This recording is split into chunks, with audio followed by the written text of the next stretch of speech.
Assalamualaikum warahmatullahi wabarakatuh. Dalam kesempatan kali ini, kita akan menceritakan kisah binatang penjaga istana iblis yang turun ke bumi.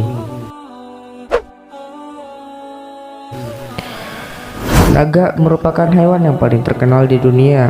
Sedemikian terkenalnya makhluk yang dianggap mitos ini, sehingga seluruh dunia memiliki legendanya masing-masing. Sebagai contoh, di Eropa naga selalu digambarkan sebagai makhluk yang jahat. Namun, beda halnya bagi masyarakat Cina. Mereka melambangkan naga sebagai kekuatan dan kekuasaan. Bahkan begitu besarnya penghormatan bangsa Cina kepada makhluk ini, sehingga kaisar-kaisar yang gagah perkasa dengan bangga mengenakan gambar naga sebagai simbol mereka. Dapat dikatakan, bangsa Cina menjadi pemuja naga. Hewan satu ini sepertinya tak hanya terkenal di dunia nyata, bahkan di alam gaib ular naga juga dikisahkan memiliki kedudukan istimewa. Dulu ia berada di surga dan kini ia berada di istana iblis. Disebutkan, naga dulunya adalah makhluk yang bebas berada di surga. Pada masa itu, naga memiliki kaki dan dapat keluar masuk surga dengan bebasnya. Namun, setelah naga mendurhakai kepada Sang Maha Pencipta dan menjadi pengikut iblis, maka ia terusir dari surga. Ada yang turun ke bumi menjadi makhluk melata yang dihilangkan kakinya oleh Allah Subhanahu wa taala, dan ada juga yang masih memiliki kekuatan dan menjadi penjaga istana iblis. Diriwayatkan dari As-Suddi, dari Abi Malik, dan dari Abi Solih, dari Ibnu Abbas, dan dari Murrah Al-Hamdani, dari Ibnu Mas'ud, dan dari banyak sahabat Nabi Shallallahu Alaihi Wasallam lainnya berkata bahwa ketika Allah Azza wa Jalla berfirman kepada Adam, "Tinggallah kamu dan istrimu di surga, makanlah darinya yang bermanfaat lagi baik sekehendak kamu berdua, dan janganlah mendekati pohon ini sehingga kamu berdua menjadi orang yang zalim." Kemudian riwayat tersebut menyebutkan bahwa iblis berupaya untuk menemui Adam dan Hawa di surga, namun terus dihalangi oleh para penjaganya. Lalu muncullah seekor ular yang memiliki 4 kaki seperti layaknya unta dan tampak sebagai hewan yang paling bagus. Lalu iblis berupaya membujuk hewan ini agar mau memasukkan dirinya ke dalam mulutnya, sehingga si hewan dapat membawanya bertemu dengan Adam.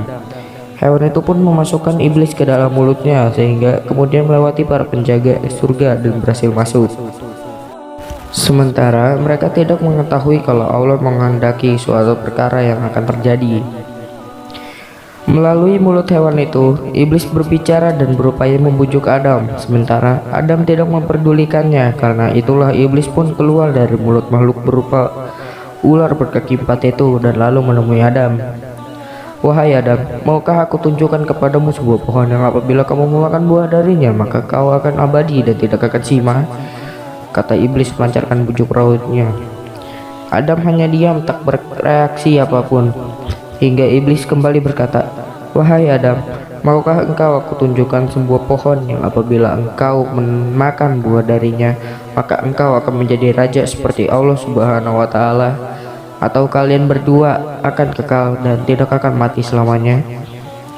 Untuk memaksakan tipu muslihatnya, iblis pun bersumpah atas nama Allah dengan mengatakan, "Demi Allah, ya rohku ada di tangannya, sesungguhnya aku hanya menasehati kalian berdua." Dengan bujuk rayunya ini, iblis sesungguhnya menginginkan agar aurat mereka berdua tampak dengan terlepasnya pakaiannya. Iblis mengetahui bahwa Adam dan Hawa memiliki aurat serta berhasil mencuri dan membaca kitab malaikat, sementara Adam tidak mengetahui perihal ini. Meski iblis telah berulang kali membujuknya, namun Adam tetap enggan untuk memakan buah dari pohon itu. Akan tetapi berbeda halnya dengan Hawa, ia mendekati pohon itu dan memakan buahnya.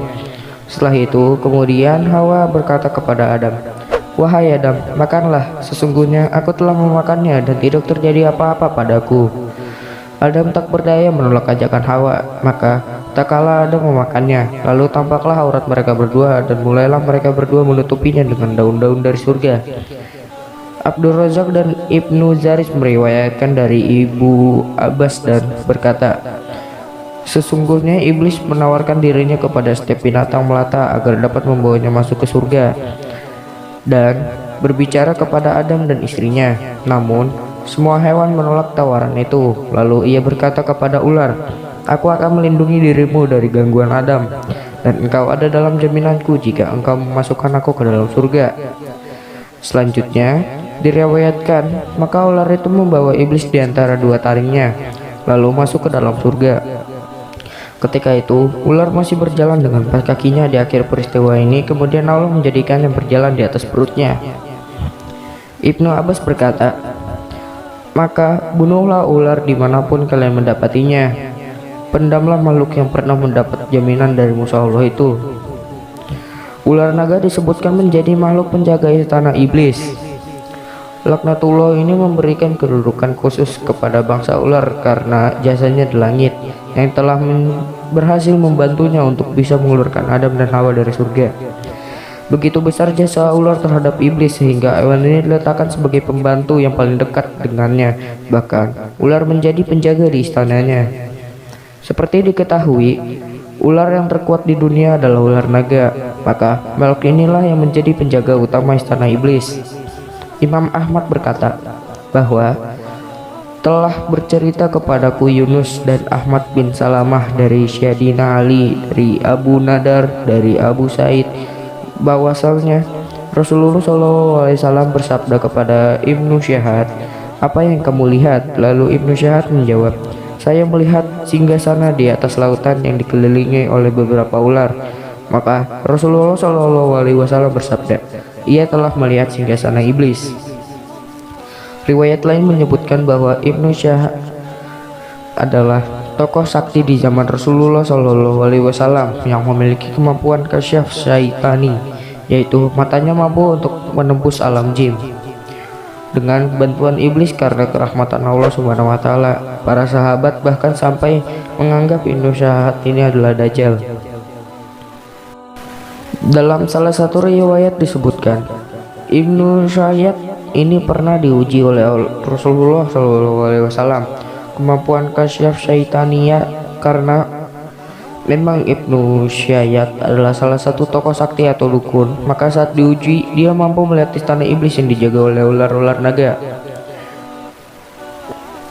Agaknya karena sedemikian berjasanya ular naga bagi iblis, maka tidak segan para jin untuk mengubah dirinya menjadi ular di setiap kesempatan ketika dirinya malih rupa di hadapan manusia. Rasulullah bersabda, ular-ular itu adalah hewan yang dapat mengubah rupa dan bentuknya sebagaimana Bani Israel yang berubah bentuk menjadi rupa monyet dan babi. Hadis riwayat Tabrani dengan sanad yang sahih. Sementara itu, dalam kepercayaan agama Hindu, ada figur dewa bernama Shiva yang memiliki khodam berupa ular, dan banyak sekali praktisi ilmu esoterik, yoga prana, dan ilmu tenaga dalam yang mengolah kundalini yang tidak lain adalah Dewi Ular untuk kesaktian mereka.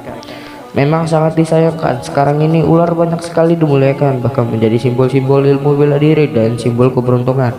Bahkan gambar-gambar ular naga banyak dipajang di rumah, di keramik, dijadikan merek dagangan atau dibuat patung. Padahal ular naga adalah termasuk salah satu makhluk yang sudah dikutuk Allah Subhanahu wa taala. Sekian dulu dari saya. Wassalamualaikum warahmatullahi wabarakatuh.